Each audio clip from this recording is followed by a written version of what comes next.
y a la venta pone estos anticuarios, esta gran cazuela que tiene más de 500 años. La doña Virtud y es casi de caballero, esta gran cazuela de conmigo bastante grande.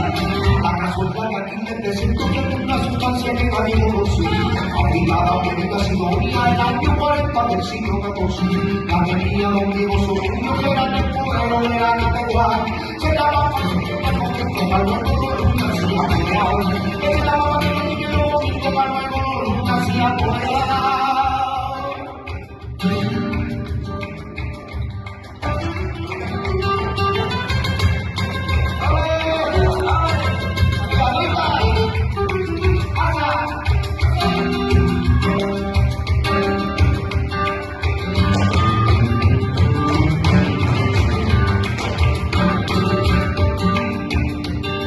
Y le presentó a mí el cuadro del Zurbarán y del Capuí.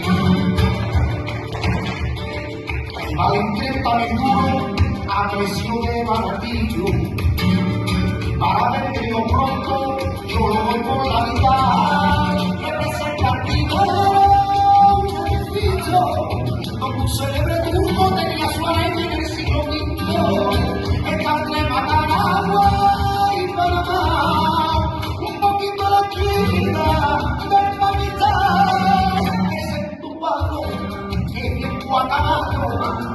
Que tenían su alcoba el rego pelado, contra la rutina más lejos se ve como el cachequito de su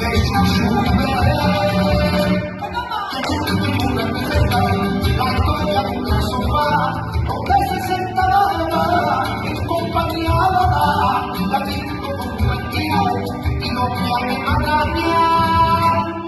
Estando 105 tranquilo por la mañana, los dos tenían mucha hambre y se comieron una manzana.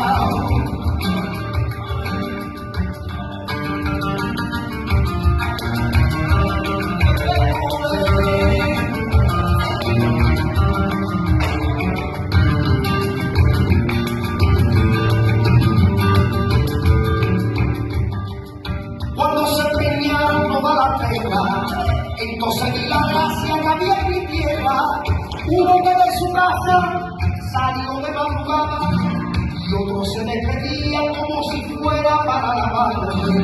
Cuando llegamos al sitio y nos encontramos la cola,